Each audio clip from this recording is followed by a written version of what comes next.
If I am open, I am going to shoot it, and if not, I will try to make a play for a teammate. Unfortunately, I got 4 good looks to start the game. Well, 3 because one was not that good of a look, but shot it anyway. I just did not make it.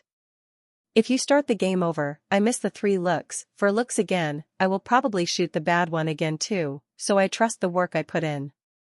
Like I have said a million times, I just try to play the game the right way. Reeves is right in the sense that he is getting good looks and simply missing them. And as long as he is playing the game the right way, he knows that the shots will eventually fall. Hopefully, the change of environment to Minnesota for Games 3 and 4 can provide him with a reset, shooting the ball in this series. Reeves has gone through shooting slumps before and has always found his way out of them by just doing what he does best on the court, being a high IQ playmaker for himself and for his teammates. Austin Reeves' happy Lakers matched physicality in Game 2.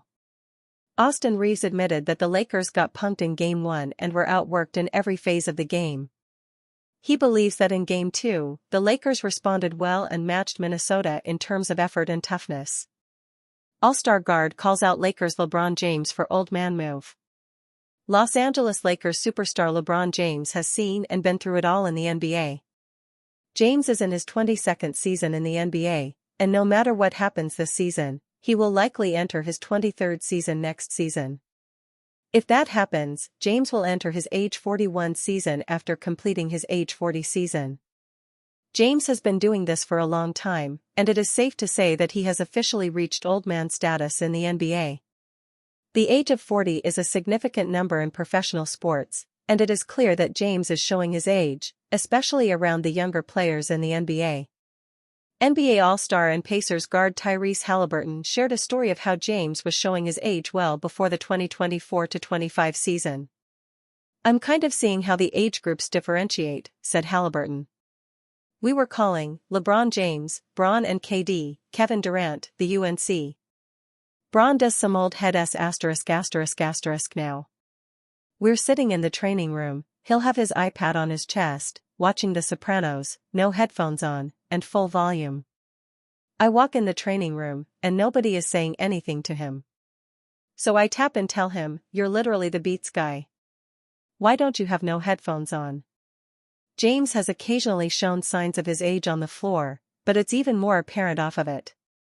Still, at 40 years old, he's remained a highly productive player, and assuming he stays healthy, there's a real chance he could extend his career for another 2 to 3 seasons.